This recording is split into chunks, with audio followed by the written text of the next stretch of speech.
Hey, what's up, my man? Good morning, team. Hoddle, T, Washington. Time to wake up to break up. We love it. Daniel.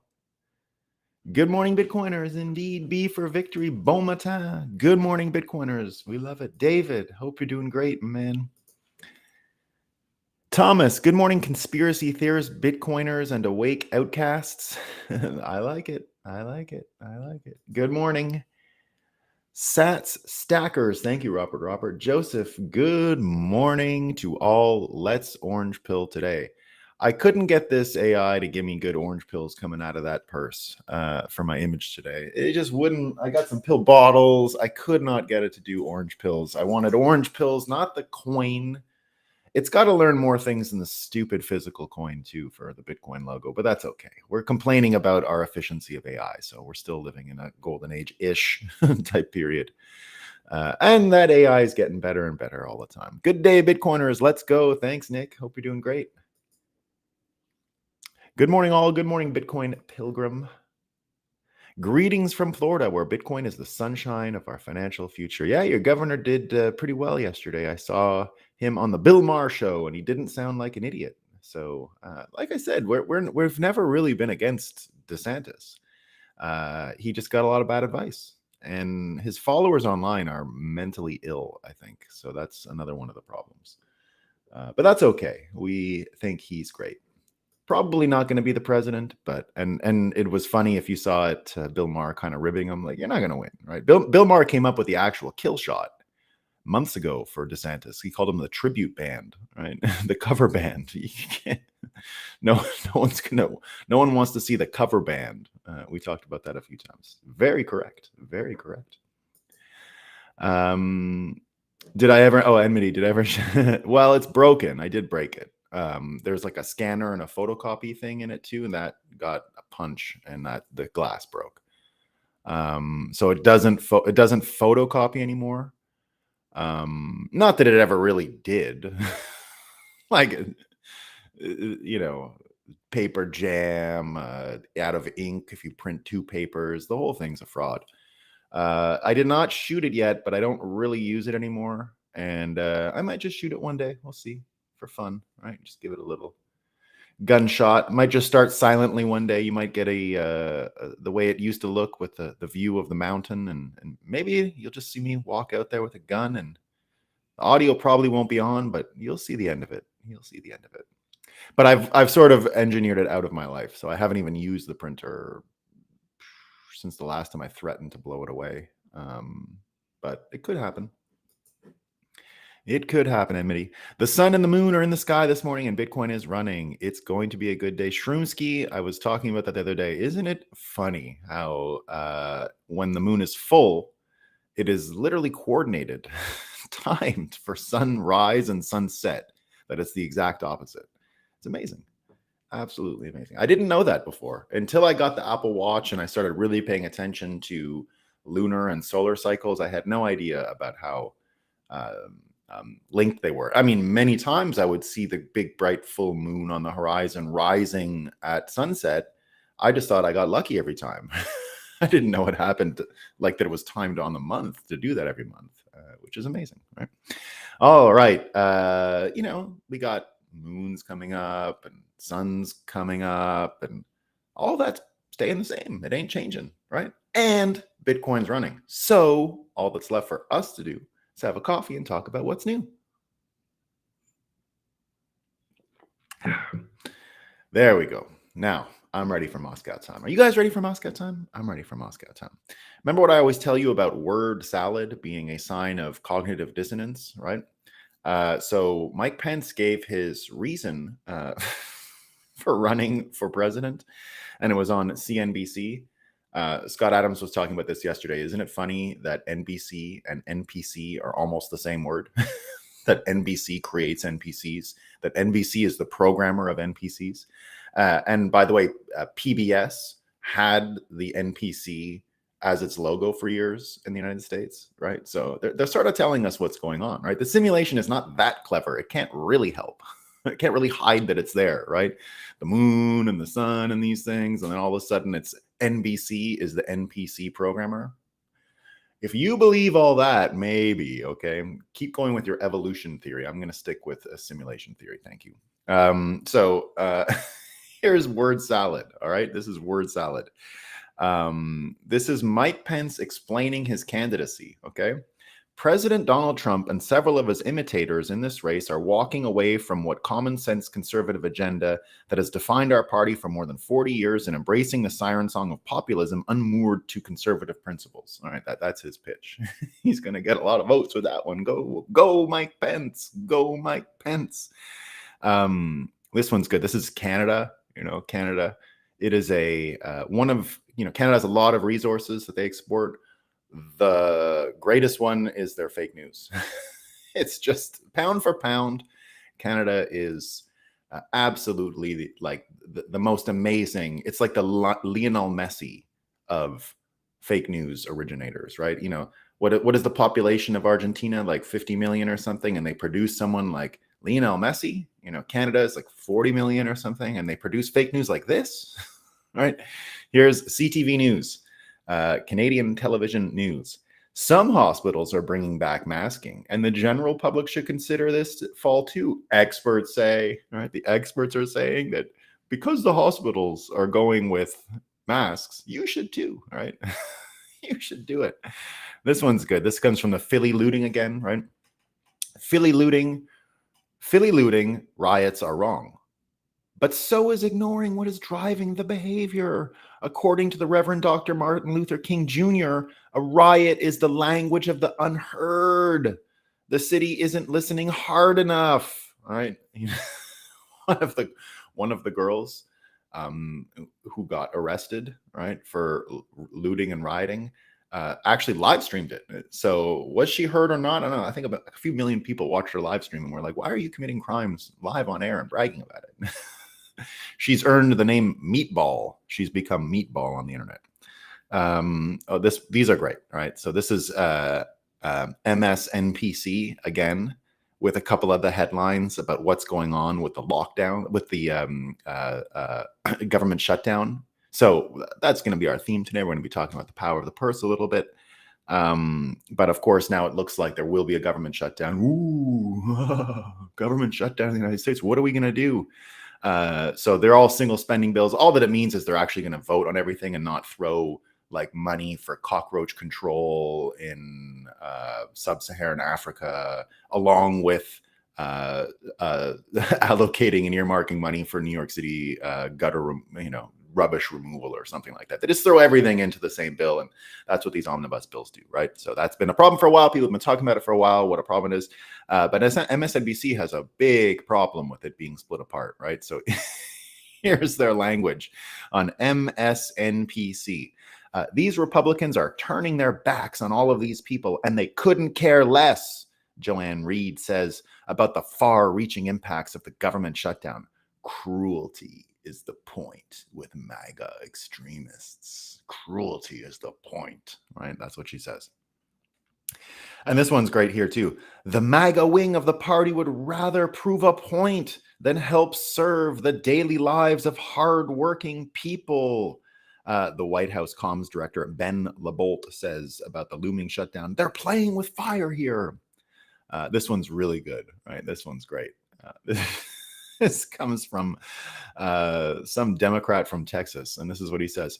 Well, you wouldn't trust this crew to run a 2-car parade. Let's be clear. This is the extreme MAGA Republican shutdown in the House. I've heard some people describe this as a Seinfeld shutdown, right? It's not about anything.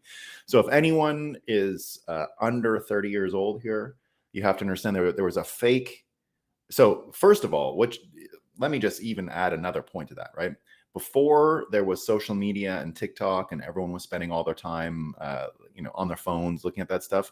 One of the things NPCs did in a previous generation was recite show lines from TV, right? So if you started like 20 years ago, if you started a Simpsons conversation, if you weren't willing to spend an hour listening to your friends rehearse and recite and memorize lines or say lines that they'd memorized or reenact scenes from a show or a movie, you had to leave, right? If you weren't into an hour of it from one person saying, hey, did you see that Simpsons episode?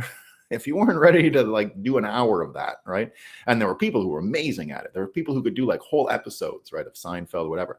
But one of the weird mimetic things, whenever someone would talk about Seinfeld, you knew who was an NPC because everyone would say the same thing. It's a show about nothing. Because there was an episode once about Seinfeld where they said it was a show about nothing, even though that was not the case. It was a show about a guy who, you know, basically couldn't self-censor himself when he had annoying thoughts about everybody around him, right? The Seinfeld shtick, right? So it's obviously about something. Right? It's never about nothing. But it became like a thing that I would, you know, when I would hear my parents and boomers explain Seinfeld to each other, it's a show about nothing, right? So it was like the NPC test of a generation ago. All right. So it was literally the NPC test, according to me. You know, not everyone might agree with me, but that's what I thought. So the NPC test 25, 30 years ago was exactly what Rep. Colin Aldred just said here, right? He's trying to reference a 30-year-old NPC test that he still hasn't passed, right? He's still sitting there saying, it's a show about nothing. It's too good. It's too good. And I'm glad they bring in the Seinfeld references because weirdly, RFK, who we're going to talk about today, is related to Seinfeld, right? Because Larry David's wife on the show, Cheryl Hines, and if you didn't know, the show Curb Your Enthusiasm is a kind of reboot of Seinfeld in the sense that George, the character of George from Seinfeld, is actually Larry David, who was a co-writer of Seinfeld. So they redid the show just starring the actual character of George, which is Larry David. And his wife on the show is Cheryl Hines, who is actually RFK's real life wife, right? So she's great. You'll hear more about her. All right, so our theme today is Power of the Purse with Orange Pills. And the reason I came up with a theme like this is, and here's our thumbnail, right? So I tried to do an orange purse. I tried to get pills. It gave me pill bottles in the end. Okay. Give me a couple coins here. So at least you get what I'm trying to talk about. It's not perfect. It's not one of my better thumbnail images, but I like it. So first up, what it refers to is this power of the purse, something that's been forgotten in America, right? So it's actually a thing that a lot of people don't even know. First of all, the Senate does not have the power of the purse, right? The federal body does not have it. So Dianne Feinstein, even though she's gone, now they still vote to approve, but they can't originate spending bills out of the Senate. It's not that, right? They don't have that power. At least I believe that's the case. It's like that in Canada and other places. And I've always assumed it's the same in the United States. Tell me if I'm wrong, someone in the notes, but I believe that's the case.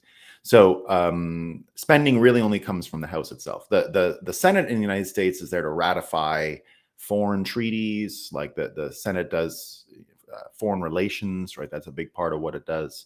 But spending is a popular activity exercised by the House, and the House has the power of the purse. So the House is who decides on spending, because even originally, I don't know if you knew the model of the United States, but before the Civil War, the senators were not directly elected. They were not elected through popular elections the way they are today. They were actually appointed by the state legislature. So the state government themselves would vote on who their senator is. So they would usually send governors, for example, right? The governor of a house in New York, for example, right? If you're in Albany and you were the governor of New York, you could actually be a candidate for the Senate seat when it came up. So, for example, today, Gavin Newsom being the governor of California, and we're going to talk about that today. He's got to now, because Dianne Feinstein died yesterday, right? And people are there, let's honor Dianne Feinstein. Can't you come up with great things to say about her? And she's dead. We should all be respectful, because there's a lot of people out there like kind of happy that she's dead, right? And other people saying, are we really still at that part of the game? Are we really still at the part of the game where we're like, everyone who does public service is great. She did so much for you. Everyone's like, well, she was there for 40 years, is a multi-millionaire, even though she shouldn't be. She's only supposed to make $200,000 a year or whatever as a senator. How did this all happen, right? And so a lot of people saying, nah, I'm not going to really like, it's time to put the swords down and say everyone's nice, right? Well, she got a lot out of the deal. So a lot of people are saying they don't need to give more, right? I'm kind of there. So I don't really see the point of all this, like, they had service to the country and blah, blah, blah, boo. So she's dead and I don't care. So if this was the old days, what would happen now is Gavin Newsom would have to get the whole room together, and they would pick a senator, right? So they didn't do popular elections. Some states might have. It was a bit different in every case, but most of the senators were not popularly elected. I actually prefer the old system in some ways because what you end up getting, and it was very deliberate, it was trying to be more like the House of Lords in the UK. And what they didn't want was more barking dogs, right? Because politicians have to fundraise to get elected, so they have to be like a barking dog. And if they're not a barking dog, then they're not really doing their job. So the point was to actually make them less interested in politics, more interested in their jobs. And therefore they would only have to really adhere to their local constituency, which is their state Senate, who are all sort of sophisticated people who would have something to say. But, whatever, that was the old way. Now, the House itself, with this power of the purse, right? I'll do one better. She's dead, and I'm happy about it. Press S to speak. Yeah, I mean, I don't like. It's not. I wasn't like, oh, Feinstein's dead. Oh, what are we gonna do? Right? The day before she died, she was voting to send I don't know what to somebody wretched in the world. So bye. Right. See you later, lady. No time for crying over her. So this power of the purse thing. So what ended up happening was the after the Civil War, the same time that these senators came in, right? You started to really have super organized political party politics in the United States. That's why the president was not like after Lincoln, and what Lincoln actually did as president actually shocked everyone, right? It shocked people on the Republican Party, the Democrat Party, because he was a king, right? He became like an emperor. He became more powerful than anyone imagined a president could be in order to win the war and blah, blah, blah, right? But after that, there was a revulsion to more power being put in the actual office of the president, right? So that's why it's difficult to name many presidents between Lincoln and Teddy Roosevelt at the turn of the century, because mostly what happened was the House took over. Because there was no more appetite for a strong executive, because they said that's what led us to the Civil War. There was a reaction to that, which was a great limiting of the executive branch of power, but it ended up creating a situation where the legislature or the Congress became hyper partisan, because what happened was Tammany Hall, political organizations, ways of winning seats, exercising this very power of the purse became the basic function of Congress. The defining aspect of Congress after the Civil War and before World War I is really all about the political organizations and the political parties becoming super corrupt and absolutely exercising the pork barrel nature of the power of the purse, right? So the pork barrel nature of the power of the purse really started to get going after the Civil War and in the lead up to World War I.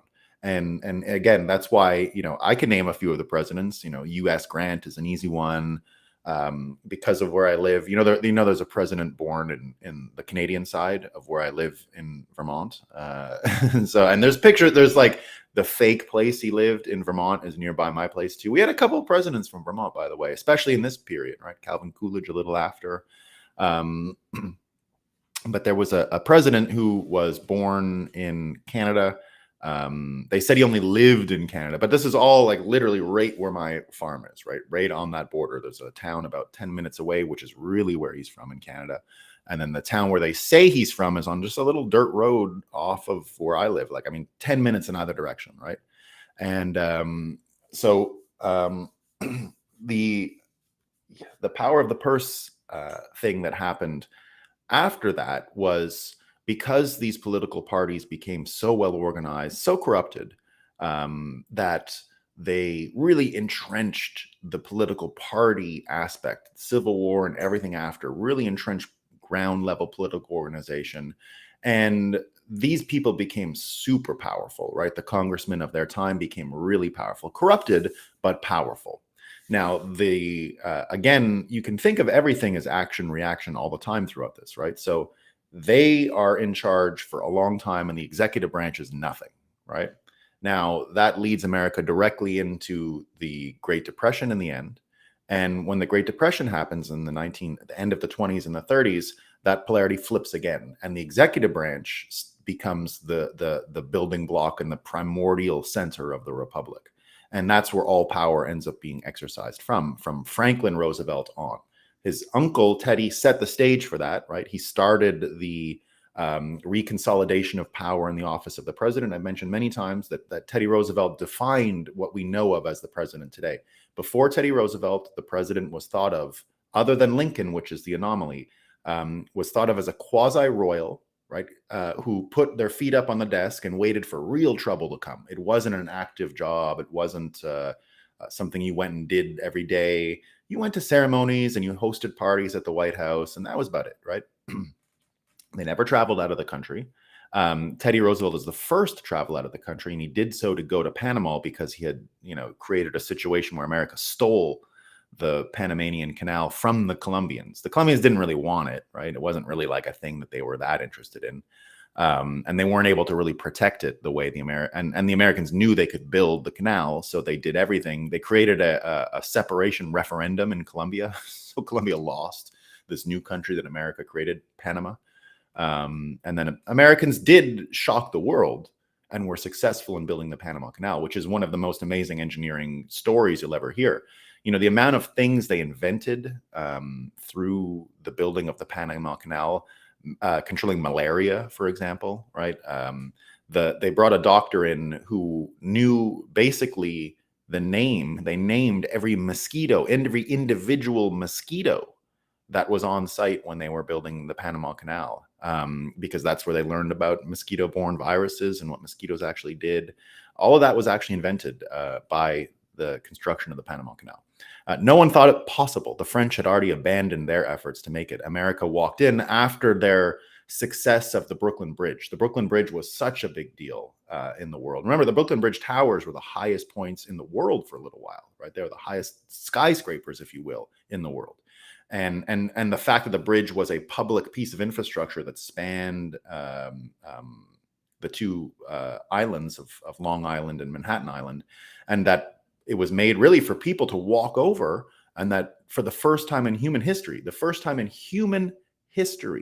birds were flying below a long sort of walk that humans could take. That had never been done before, right? So America really shocked the world when it built the Brooklyn Bridge. This was one of the first go big or go home American things. The rest of the world was like, what the hell is this? How is this even possible?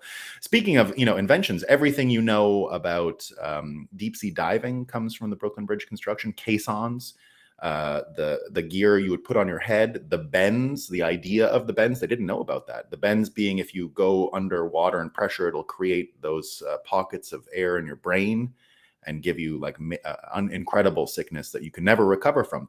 Roebling, the guy who built the Brooklyn Bridge and designed it, spent his whole life after he got the bends, because he was helping his team.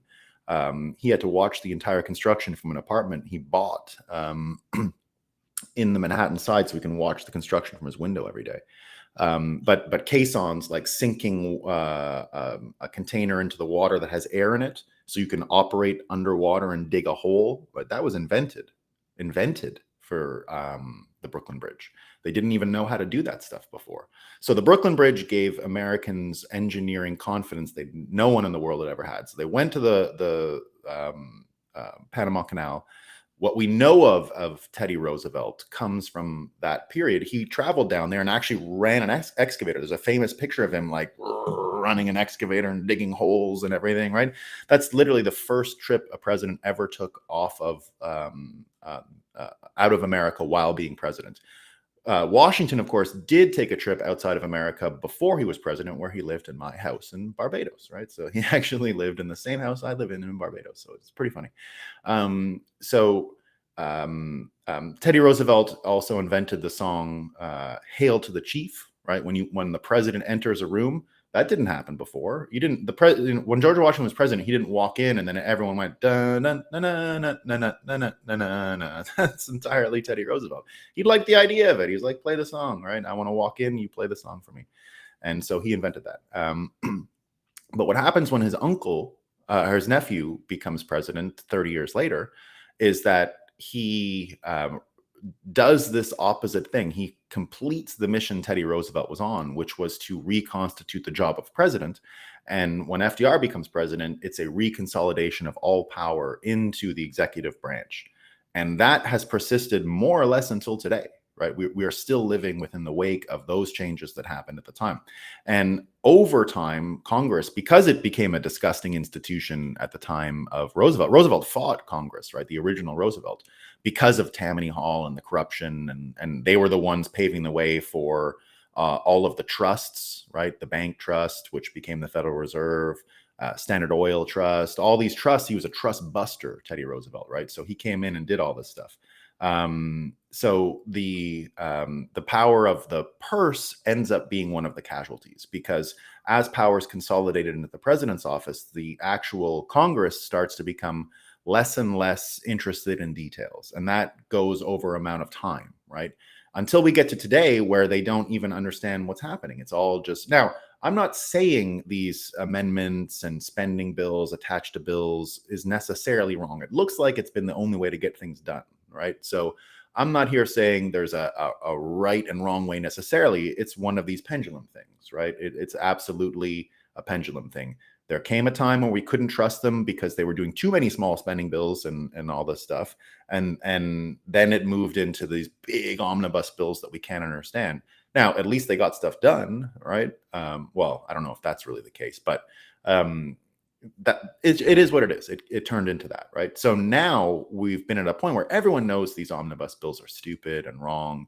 I participated in many of them when I was working for Stephen Harper. We said, don't do omnibus bills, right? We're not going to do them. And of course, he completely lied, or I don't know about lie, but he ended up doing them because of efficiency reasons. And then you start telling yourself, oh, well, now it was a different scenario. We were in a minority parliament in Canada at the time. We trained ourselves to be like this because we would fall for any little issue. Just like today, right? Trudeau in Canada is in a minority situation. The government technically can fall anytime. So, you know, we did these omnibus bills. Well, I was never happy about it, but that's what you have to do. So now what happened? All this to say, what's happened in the past few days has been a pretty big change, because before this, you always heard about these things. The government's going to shut down. That's why these omnibus bills started to become a real part of the structural way DC worked, was because the omnibus bills became synonymous with the shutdown. So everything became tied up in you got to do it all. You got to do nothing. We have to pass a bunch of money at once. Everything's involved in it. And it just became a really bad habit. And when McCarthy was voted in as Speaker last January, as a result of the midterm elections, which happened a year ago in November, and the changing calibration of the House and Senate, so that the House is now run by Republicans, and so McCarthy became the majority leader and therefore could set the agenda, he became president of the Speaker of the House and majority leader, because he said he was going to listen to his other congressmen like Matt Gaetz and all these other people and do single spending bills. So no more omnibus. He was going to break everything apart, and they were going to exercise what they called the power of the purse, which is their exclusive right, which really is supposed to be the most powerful modulating regulator dial that the Congress has, right? That is their supreme power. And what I'm saying is here, they've abdicated and forgot it was a power over many decades, to the point where it's not used at all. It's a completely atrophied power. So what happened in the past couple of days is, now I agree, these government shutdowns, the drama, right, all the time. We still don't know, because we can see there's all these backdoor deals and all this kind of stuff happening. But we do know that within the Republican Party, there are some serious members who want this done that way. And now there are people flipping towards them, right? So Matt Gaetz here says, House conservatives made Speaker McCarthy agree to spending guardrails in January. He has blown through those guardrails, which is what brought us to this moment. The only way to save America from financial ruin is to pass single subject spending bills that are able to be reviewed at a programmatic level, right? And then a lot of people, jumping in and talking about it. Well, he did a few more. He's been sort of on a bunch of shows, Matt Gaetz now, saying, we've shown that trying to pass continuing resolutions doesn't work. What does work is rolling up our sleeves and moving these single spending bills. Next, we need to bring forward the bill that takes a meat cleaver to the budgets of the Department of Justice, the FBI, and the ATF, right? So going deep into that. Rob Massey, one of the people, Tom Massey, one of the people on his team here, Representative Tom Massey. Speaker McCarthy is right. And so here he is talking about McCarthy, who's now committing publicly to this, right? Saying that after meeting with House Republicans, the Senate bill is misguided and is dead on arrival, so they're going to go against it, right? And Thomas Massey says here that the Speaker is right. The Senate is dead on arrival. The Senate is willing to shut down our government if we don't send billions more to a war in Eastern Europe. It's swampy to tie Ukraine to our government funding, and indeed, it's Ukraine money that's the big issue here, right? Steve Bannon says the following Marjorie Taylor Greene forced removal of $300 million Ukraine funding from the defense bill. Steve Bannon highlights that Marjorie Taylor Greene was successful in removing this bill by that thing that was passed the other night, right? So suddenly you have this new sense of power of the purse. Byron Donald said it as well. Enough is enough. It's time to return to pre-COVID levels.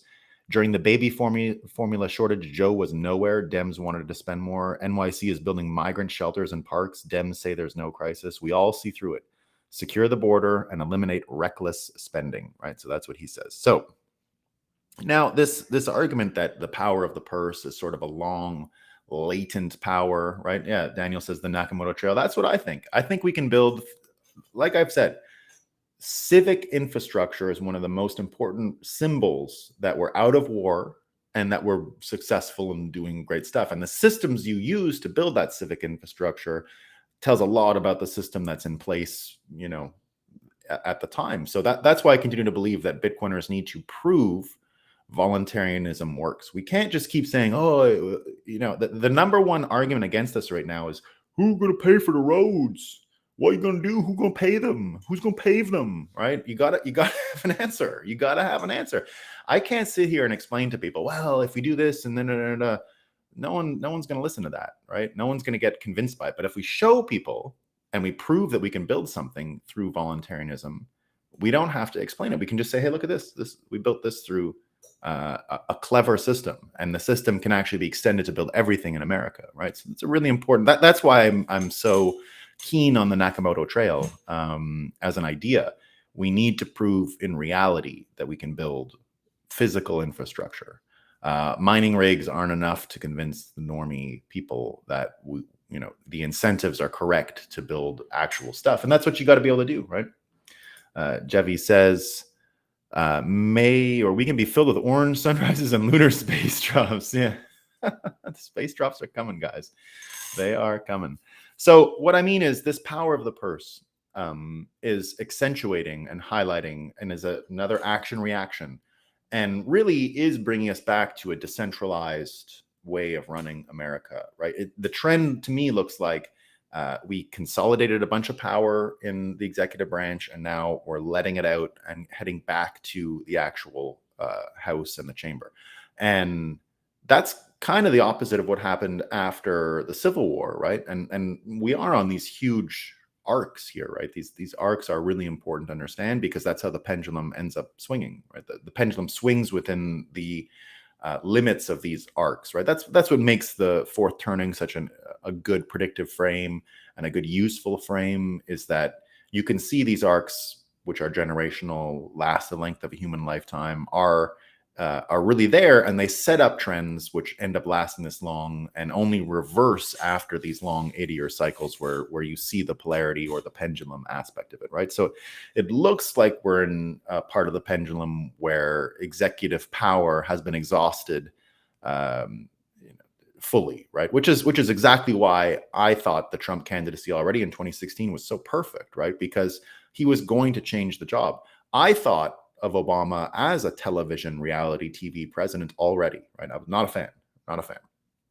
And what I saw out of Obama was someone who's playing the role for TV more than anyone ever had. And I said, well, if we're gonna go with the TV president, let's go with a real TV president, and so it's explicit so that people aren't confused by it. Because what I saw with Obama was a deception, right? It was acting. It was, now he's 100% skilled and I think is in the top 5 you know, brain capacities of all presidents we've ever had.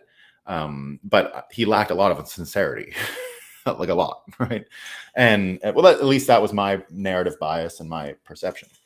And so when I saw him doing the TV thing all the time, you know, and it's one of my big regrets when Trump became actual Republican presidential candidate.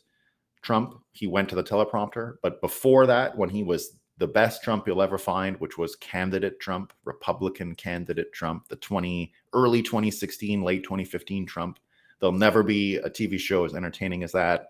I couldn't miss one of his speeches back then. I thought they were so entertaining. And his nickname at the time for Obama was teleprompter guy. You know, we don't want teleprompter guy. Too bad Trump went to the he makes fun of himself when he's reading off the teleprompter, right? Because he knows it's not good TV like it used to be. Everything about him when he's doing teleprompter is boring, right? Which is obvious because you can tell the difference between Trump, who's on top of something and is about to drop a bunch of bombs, right? Trump, when he's all excited, talking about something that's got him energized, versus when he's sort of leaning on the podium and just reading off the teleprompter, right? Now he gives so many speeches, so it's not a big deal. But it was an effective attack on Obama to call him the teleprompter guy, which I loved. And so I said at the time already, you want Trump to be explicitly a television star type president, which is why I continue to keep, you know, if Kanye didn't have so many troubles, right? And I still think Kanye West can figure it out. I still think he has a huge role to play in this reconciliation in America, right? I think his potential is sort of greater in some ways than just president, right? I think he can actually help people come back together through his own experience and the troubles he's gone through and what he's seen and all that stuff. I don't want to put too much hope in the guy, right? He's a human like all of us and has weaknesses and might not be able to do any of this, right? He's still dealing with his own trouble, it seems. But which is why I continue to, you know, what Kanye did to stand up for Trump in the early days, I think should never, ever be forgotten, right? The amount of risk he took. Like, if we think we took risk as Bitcoiners getting laughed at by our friends, it's nothing compared to what Kanye had to deal with, right? Nothing. So you always got to give him a lot of credit for what he did. It looks like it cost him his family and everything, right? It does. Like, it looks like his conscious decision to not be bullied into a political opinion cost him a lot more than any of us have even paid as Bitcoiners to be Bitcoiners, right? So now he's probably in a better place. I don't know. I wouldn't know how to describe any of this stuff. But the point is, it's why I liked Kanye for president after Trump, right? I'd been saying that since the minute Kanye started campaigning with Trump. I said, I think he can actually do it, right?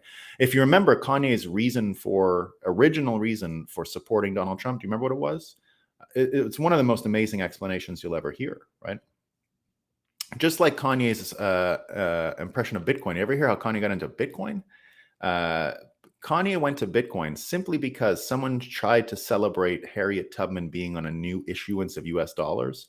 And his instinct is, why are we putting dead people again? Like, I don't care about Harriet Tubman. What's with the dead people? And that's what said, well, there must be something new in money if we're resorting to Harriet Tubman stuff, right? That's it. That's how he was like, okay, what's the new money, right? Oh, this looks good, right? Decentralized, da, da, da, da. But that's how he came to it. His impression of Trump is interesting, though. He said, you know, and he was an Obama fan. He's like, I loved Obama. It was great, right? But he said, I never thought I could be president until I saw Trump. The minute I saw Trump, Kanye said, he goes, I can be president, because everything from Obama's experience did not actually speak to Kanye's experience, right? The black thing doesn't matter, according to Kanye. And it's true. What does black have to do with it, right? People say, oh, you should have been inspired because he was black, right? Well, Kanye said, sure, but he's a teleprompter guy. I'm not a teleprompter guy, right? It was the teleprompter was actually the reason why he never even had the idea of running for president when Obama was around. When Trump went and Trump was Trump and he was just the TV guy, that's when Kanye said, I could be president. It was Trump who showed Kanye that he could be the president, not Obama. The black thing had nothing to do with it, right? Never. It was, oh, you don't have to have gone to Harvard and speak that way to be president. You could be like Trump and be president. So he went, I could be like that and I could be myself and be president, which is that goes back to what I mentioned about just the reality altering nature of the original Trump presidency and how different he actually was. And that's what attracted to me to him at that very start of the campaign, right? Was I thought he could change the reality of the job. I thought it was as big as Teddy Roosevelt's back in the turn of the century, as big as that. And I think history has proven that, right? I don't think we would have a brain dead zombie for president today had Trump not gone first, right? They would have found some fancy other person to put in there. They wouldn't have had to go with Joe Biden. Well, maybe they would, but I that's what I see. So, but the point is this individual change that we've had, and now this pendulum swinging the other way, I think brings the separation of powers into play. It brings the power of the purse neatly into the conversation, and we see it exercised here, right? Because truthfully, we're in our trouble in Ukraine because of overreach of the executive, because we've gotten so normalized to the president declaring war without ever going to Congress to get the money. I mean, how many years have we been complaining about this, that America hasn't declared war on anyone since when? I mean, was Vietnam technically a war? I don't know, right? I think I've heard it wasn't. Like, we never declared war on them. We just had an operation and a mission, and we spent money down there. But maybe we did declare war. I don't think we did. Did America declare war on Iraq? Maybe. I don't know. I think all this stuff was done underhanded without much supervision by Congress. I don't think they were doing spending bills for every little thing. I think that the president would ask for money and he would get it because the system was so broken and corrupted. But I don't think it ever went in a different way, right? And now we come to the California situation, right? So California now, I don't know if you know what the pickle Newsom is in, right? So Newsom now has, with Dianne Feinstein dying, he has said he would appoint a black woman to the role, but Adam Schiff is running for the role. So there's an election. He can't appoint Schiff, right? He can't appoint Schiff. He said he was going to appoint a black woman, but they want Schiff in there because there's only so many liars that will do the thing where they lie for someone else's benefit. It's easy to get someone to lie for themselves. But if you're willing to go out there and just straight up lie about anything, there's only a couple people willing to do that, right? There's really not a lot. Most of them won't just do the straight up lies. So Schiff is very valuable because Schiff will lie about absolutely anything. He'll lie about the most obvious stuff. And there's really only a couple, but they got what's the guy from Levi's, the Goldman or whatever. He's one of them, right? But Goldman's not as good as Schiff. That's why they got to go with Goldman now. And he's been shit in the bed, right? He's been shit in the bed the whole time with this stuff because he just looks like a liar. So does Schiff, but Schiff's a little better at it, right? So they got to get their designated liars in there. And, if you go with whoever he appoints and it's a black woman, she might think for herself and she might not be a designated liar. So these are like all stars on the team. You can't just go ahead without your, home run hitters. You can't do it, right? These people score goals. They get points on the board for you. They're designated liars, one of the most important positions in the political parties right now. Not the same as just someone out there voting and getting persuaded, right? And not going on television to lie. It's easy to hide your corruption if you're just voting, right? But it's not the same. You could say, oh, I had no choice, everyone voted, right? But if you're out there on television putting, like with Adam Schiff has to be dropped from space. Like, he has to be dropped from space because of the amount of lying he did. Schiff went into the skiff, the skiff where you get to see the secret data and secret information. And he would come out of the skiff, Schiff would come out of the skiff and he would say, I have proof Trump was corrupted, but he never had it. Right. So he was able to say for years, I've been seeing documents you're not allowed to see. If you saw what I saw, you'd know, right? So that's a known liar who must be dropped from space. Must be, right? He's got to be in the top 5. He's got to be on one of the first. Like, I don't think Tom Cruise hosts every space drop, right? I think he does the first couple just to get you used to it. I think after they put, like, there'll be second tier hosts and all that. Because I don't think Tom Cruise wants to drop that many people from space. I think we can talk him into a couple. I don't think we can make it a full-time job for Tom Cruise. Like, you'll have to get like lower level stars after that, right? Like, it'll go Tom Cruise and then your next one, maybe it'll be like, maybe Superman, maybe Henry Cavill or something like that, right? You'll have to go to like different stars after a while for the space drops. But Adam Schiff is part of the first launch Tom Cruise hosted space drops. He has to be, right? He has to be. He's because like Hunter, you don't need to drop Hunter. He's just an idiot, right? You're not going to get much out of Hunter. Joe is going to die. You don't think you'll make it to space drop date.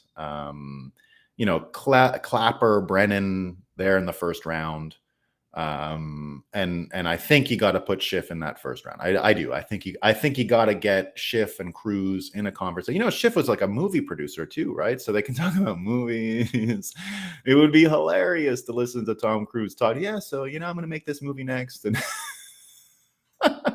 do like Hollywood small talk as you're going to drop him. Yeah. Russell Brand gets the host. Yeah, Russell Brand gets but it's hard. But hold on, going up in these planes is not easy, right? That's why you do need they gotta train themselves to get up there, because it's you're at the line of space, right? So but yeah, Russell Brand should get a couple drops. I'd say he gets a couple drops. You don't want RFK to host any, right? Oh, let's get to RFK now. So just remember, we've got this power of the purse thing, which is a hugely decentralizing force. Really important to remember, and that's why I bring it up, right?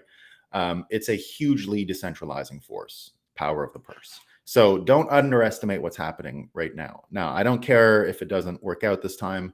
I don't think you can stop the pendulum. It's going in this direction. We are getting back the power of the purse. Some individual congressmen are going to exercise their rights, their powers, and their freedoms. And that will change how spending happens. And I'm so glad that it's happening with Ukraine, because Ukraine really is the time where this pendulum has to really buck and head the other way. But we get more, right? We get more. So it turns out that the Senate situation in California is big, but the let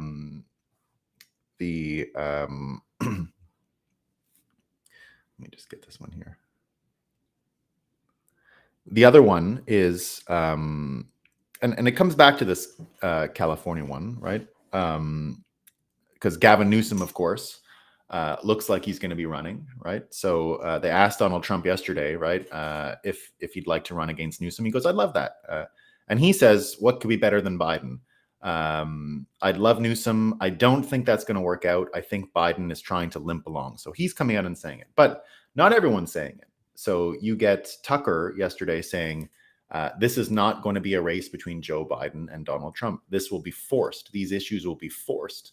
Soon it's about to get very serious. Everything is at stake. What wouldn't they do? What haven't they done? How will you prepare yourself? So he's saying the next year is going to get absolutely nuts, like absolutely nuts, right? You get Cernovich saying the same thing yesterday. If you're a conservative with a large platform, have you talked to your family about how you're going to be framed for a crime to killed in 2024 if Biden wins? If you think this is hyperbole, you've not been paying attention. 2024 is life or death. It's time to understand. So you're getting a bunch of people talking about it along those lines, right? About how dangerous things are right now, and what you're going to do. Tim Pool commented on Cernovich's quote. He says, "People have normalcy bias and can't comprehend what actually happens to a country after they begin arresting lawyers and political opposition." So all of that said, right? So I agree with what they're saying, but let me offer a little bit of context that I think is another possibility to what we're seeing, right? So RFK yesterday also announced he's going to be doing, well, he said next week he's going to make an announcement, right? Everyone is saying what the announcement is going to be. RFK is going to run third party, right? And Tommy D saying here, people are thinking RFK will just take away Trump votes. And then we get Tommy. I think it may be the other way around. I don't think there's any way to know which exact way it is. I think it's both, right? I think it's both. So I think it's both, right? Sticks X and Hammer here says this is going to cripple Joe, right? But that's not the only opinion. Malcolm Flex, who I love, right? I don't know if you guys follow Malcolm Flex, one of the top bro science guys, right? Bro weightlifting and all that stuff. He says, the more I think about this RFK thing, the more I begin to see doomsday scenarios. The long and short of this comes down to the ability of the candidate's backing party to get the uninitiated. In this case, the only party with a good ability to do so is the Democrats, considering their ballot harvesting operations are basically ironclad, and the RNC has yet to field even the slightest effort into exploring such a possibility. Many Democrats in the establishment bag won't break for RFK, and considering their normie nature, once the anti-vaxxers promos start rolling out and paired with the release of a possible new pathogen unrelated to but paired with COVID-19, they'll fall into lockstep. This basically means the people who will break for RFK are essentially throw away their votes will be those that aren't MAGA. What was this? That aren't MAGA. This is a sticky situation because RFK will pull formerly Democrat independents, but even that number will probably come mostly from Trump, as not many independent-minded voters that use their eyes are sticking with Biden. Added more complexity if they get Biden out of the running and switch him up with Newsom or a fresh-faced charismatic candidate. This could easily become a doomsday scenario overnight, and DeSantis definitely wouldn't stand a chance here because his pool of supporters is even smaller than base tent MAGA, and many of those people will flee to RFK, while also not enough of a congealed force to defeat the DNC apparatus if something were to impede Trump. How this resolves itself is anyone's bet. But many conservatives better think twice before saying it won't happen, because our idea of what's popular outside of Trump has never really been correct. Hence our standing when it comes to culture and the youth, right? So you get Sticks, Hex, and Hammer saying this will kill Biden. You get Malcolm Flex, who says this is really bad for Trump and conservatives. Now, what I see, I think anyone who says that they know who this helps, I don't think is being honest, right? Because it doesn't clearly help one or the other, right? It doesn't help it doesn't necessarily hurt the DNC situation, just like Malcolm Flex is saying, they're throwaways, right? And it doesn't necessarily hurt the Republicans, as Sticks, Hex, and Hammer says, because he's a Democrat, and there must be some Democrats that are not okay with what's going on with the Democrat Party, right? But what I see more and most importantly is you're going to have a situation where Trump is already not really a Republican, right? He's switched the lines quite a bit. And Kennedy has also done that, right? He's not a typical Democrat in this race. And the Democrat Party itself is becoming more and more estranged. So is the Republican Party, right? So the Republican Party, through all of this spending stuff, through the fights we've seen with everything we just mentioned about the power of the purse and the ability of congressmen to do their job and the infighting within the congressmen, you see a lot of these uniparty GOPists that want to spend money in Ukraine and all of that. So what it really turns out that the dividing line will be is party unity and centralization of power in US parties, or the opposite. Now, the opposite does include Kennedy and Trump, right? So they're not so aligned with their political parties. They're much more themselves.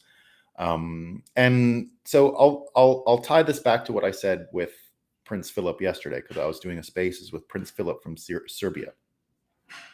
And I've made the case many times that both Trump and Kennedy have a certain amount of like quasi royal to them in very different ways. Like Trump is sort of the gaudy, like, you know, the like he seems more, you know, like a king, I guess you could say, like his style or whatever, and the gold and the thrones and all that stuff. It looks like he likes that kind of stuff. Now, like a NASCAR king, you know, which I love. I'm a fan of the Trump aesthetic for sure. But the idea of of Kennedy running as an actual royal family member, and this is someone who has had their entire life altered from deep state activity. They killed his family. like, and like a royal, he seems almost uncorruptible because of what the price he's already paid, the heroin addiction, the family loss. Looks like he's got enough money, so that won't really sway him, right? So of all the times in American history, now I understand P-Man saying all the arguments against third parties and these kinds of things, right? Waste votes, they'll all come out, hence the two-party system. Of all the times in American history where it's possible to imagine that people want to say a pox on partisan politics in general, remember, America was not set up to be a partisan country from the beginning. They were not supposed to be political parties. The political parties erupt after George Washington leaves office. And it's a fight between John Adams and Thomas Jefferson about partisanship to begin with, right? They start political parties there.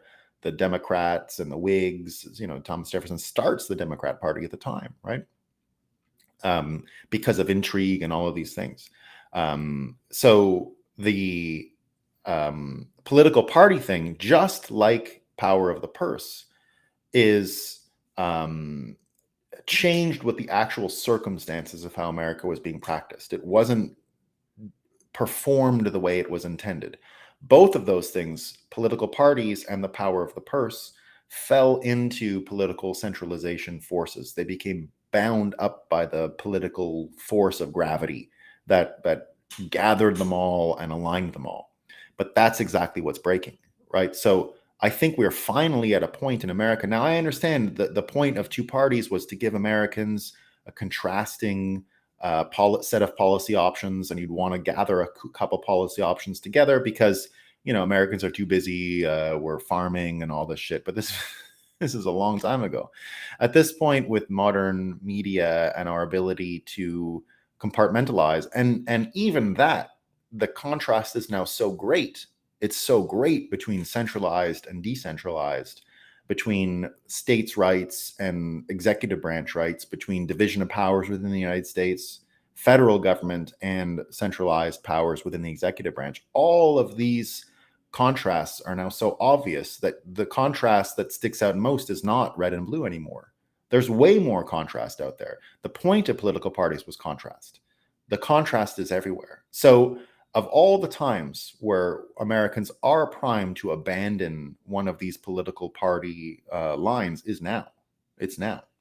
And I continue to think Kennedy is the candidate who is a pox on both of their houses, which was why the independent candidacy makes so much sense, which is why I thought from the beginning he's better off running independent than he is continuing to meddle with the Democrat Party, because I think there are enough Democrats who just know that he's a Democrat. Now, I say all of this because do you know why he's running for president? Do you know the reason why Kennedy is running for president? He said it many times. Because presidential candidates cannot be censored. They're the last people in the country who have freedom of speech.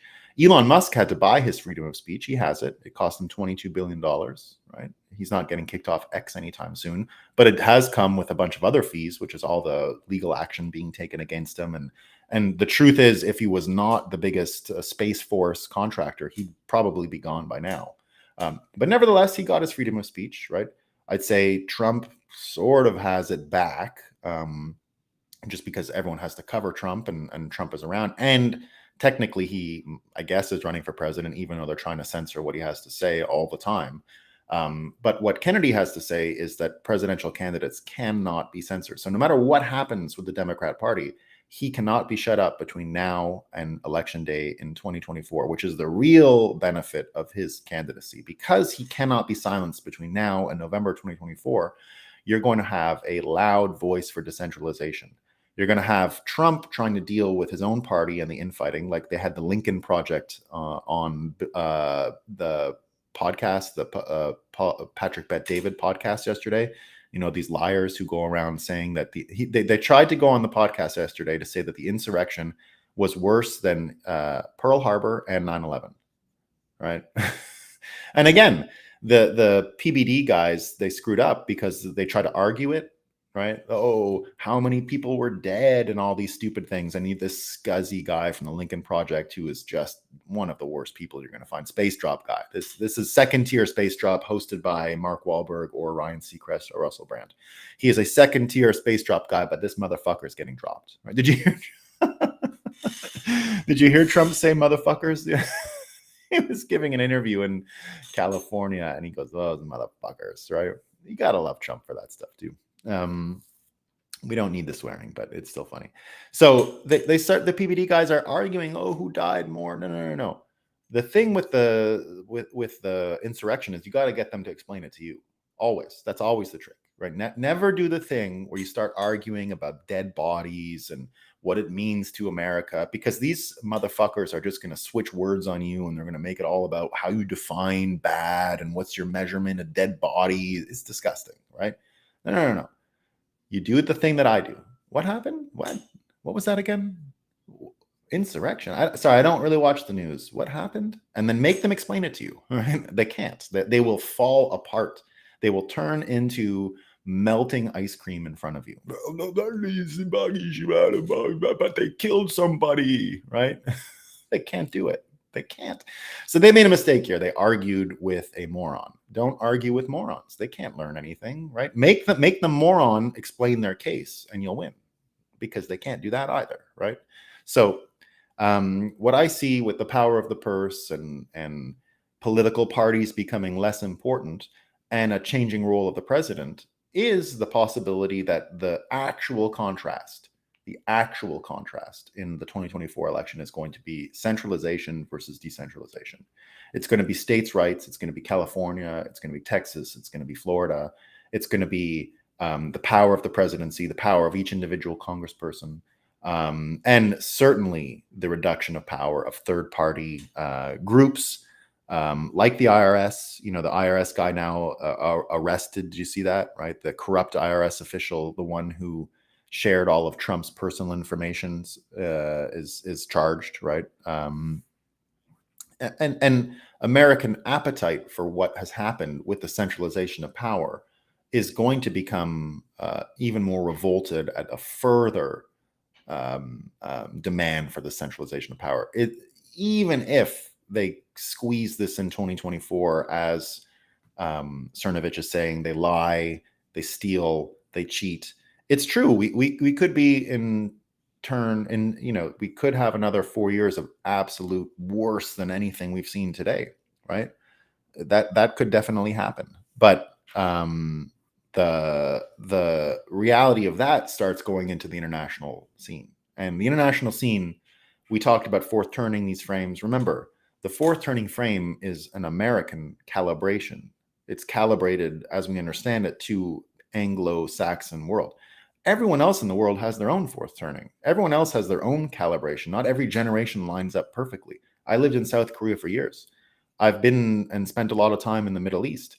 These people are not ready to give up their golden age, which only began a couple years ago. They're not going to do that because they have to buy oil from America and fund America's war machine. That's not going to fly. These guys are done. That's why they're signaling the BRICS thing. They're signaling an alternative. They don't want to be bound by American internal politics. Now, we're going to fix our internal politics, and then we're going to re-embrace the world, and the world will be different. We'll embrace it in a different way, and there'll be different ways that we come together. But the trajectory that we're on, one way or the other, is over. The power of the purse, it will not be consolidated any longer in the executive branch. It will not be consolidated anymore in political parties. Political parties themselves are going to lose stature. A third-party candidate like Kennedy, I think, has a real shot, guys. I really do. I think there's enough on both sides that are willing to punish both political parties for him to come up the middle. Now, there's the possibility, again, like I said, that Trump doesn't make it to the finish line, right? I think we have to acknowledge that. Like what Tucker and Cerno are warning us here is, fear is very persuasive. So it makes sense for these people who are persuasive to turn up the dial on fear, because this is a non-zero chance, right? It's a non-zero chance this doomsday scenario is there. And indeed, you do have to think about what your plans are in 2024 afterwards, right? I think we all do.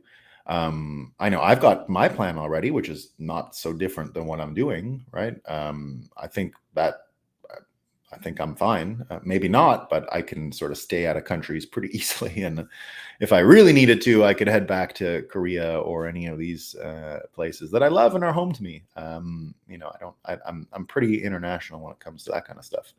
But the truth now is that the contrast is not red and blue anymore. It is decentralization. It is rich and poor. It is politically connected and powerful and not. And the contrasts that we used to have are not even vivid enough anymore compared to the vivid colors we get in contrast for everything else. And that's not going to stop, right? We're going to continue to see these contrasts. And this contrast, this time around, can produce a situation where everything can change. Everything can change. So to me, that's exactly in line with what Bitcoiners have been saying. This is what it looks like to decentralize. It's not an easy process, but first you have to give power back to individual congressmen. Then you have to get power back in individual states. And then you have to relieve power from political parties. And once all that happens, looks like that's the story I'm seeing out there. That's what I'm seeing, right? I see the pendulum now. It might look like if you take a very short lens and just look at it in terms of a few months, whoa, it looks like the centralizers are winning, right? Or at least have a chance at winning. If you actually take it the point of view from the pendulum thing, you see that the pendulum has already hit its top point and is coming back. And Biden himself is proof of that, right? Like, this is such a low quality human that it's only the result of the weakening conjuring powers that created the centralized system in the first place. So there you go. That's what I got. And that's what I got today.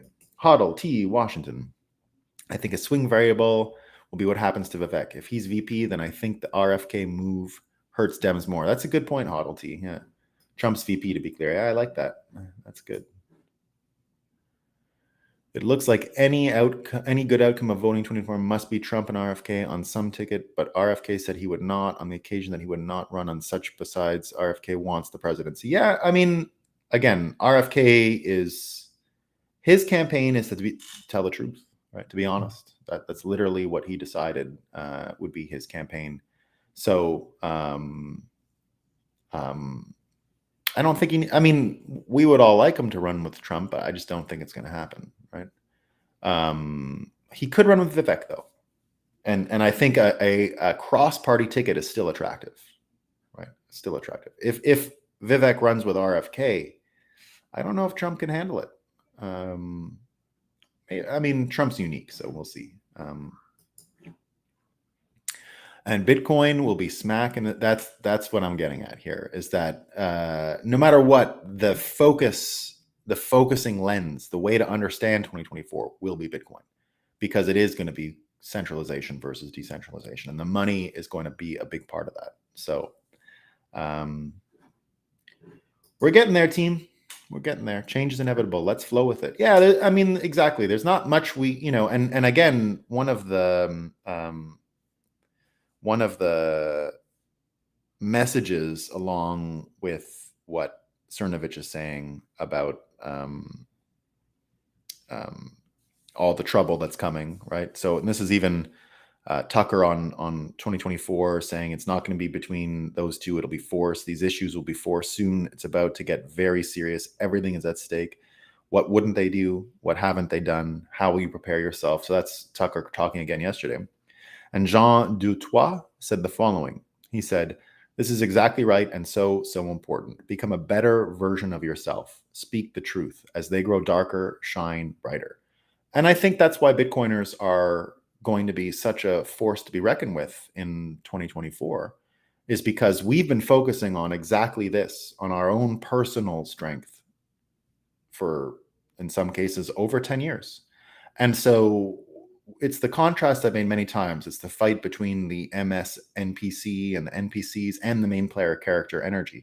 And that's really what this is about, right? Bitcoiners have understood that the battle was within from the beginning. It had nothing to do in the end with debt issuance from a central bank. It was that people didn't even think and have the time to question what was wrong with this. It was the fake prism, and Bitcoin financial literacy and all these things has helped bring enough people out of the quagmire that we've understood that this was a personal thing from the beginning now, right? It doesn't even matter that they have the power to create the Federal Reserve. If individuals had the same fortitude as Bitcoiners, we would not be in this position, right? If we had the same fortitude as most Christians, we wouldn't, as most Muslims, we wouldn't be in this position. But because so many people have organized their lives around the dopamine, the security, we find ourselves with a lot of cognitive load, a lot of power that's been abdicated and given to centralizing forces. And that's about to fall apart, right? It is about us becoming a better version of ourselves. And Bitcoin has helped a lot of us do that. That's why we're outnumbered and disproportionately important at those top levels of change, right? With renewable power and mining, we could have infrastructure that pays for itself. Those Tesla robots, those are pretty neat. They're going to be robots building robots, and that's all coming, right? All right, team. It's a quiet news day. That's all I got. Waiting for political update for a couple of weeks. Yeah. There's it's this the political update is a bunch of bad people doing the same bad shit. Two presidents running. So here's a way to understand RFK's actual. Want to hear one of RFK's kill shots, right? I'm the only. The other two candidates are running to put the other one in jail. Only he can pardon both of them, right? They're not going to pardon each other. So he can easily just say, if you don't want to live in a country, if you don't want America to be the country where political candidates kill each other, that's where we're headed. That's not gonna like either way. And by the way, I'm for it. Like if Trump gets it, people are gonna die. And if Trump doesn't get it, Trump's going to jail and is probably going to die. Right? That's the game that's the game we're in right now. I've been saying that all summer. We are in that game. And whether they assassinate him or guillotine or whatever, it's going to be ugly. Only RFK can offer hope from this, which is what I was talking about with the prince yesterday, that RFK can actually lay down a type of royal candidacy, right? I'm the only one who's not going to kill people. Look, if RFK is president, I will forego most of the space drop demands. Most. Fauci still goes. He's got to go. So some of them, most I'll say no space drop. If RFK wins, I'd be willing to say that, right? If Trump wins, fire up the engines, Elon. Let's drop them. Let's go. So that's what I got today, team. Thanks a lot for coming. Programming note. I won't be doing a show tomorrow or Monday. I'm going to a wedding tomorrow night way in the countryside, and I'll sleep there and I'll wake up Monday morning, which I think is a holiday anyway or something like that. So I'll see y'all Tuesday. So nothing tomorrow, nothing Monday. Okay. I'll tweet so everyone gets it, but Sunday night wedding. And as I understand, it's a holiday Monday in the United States.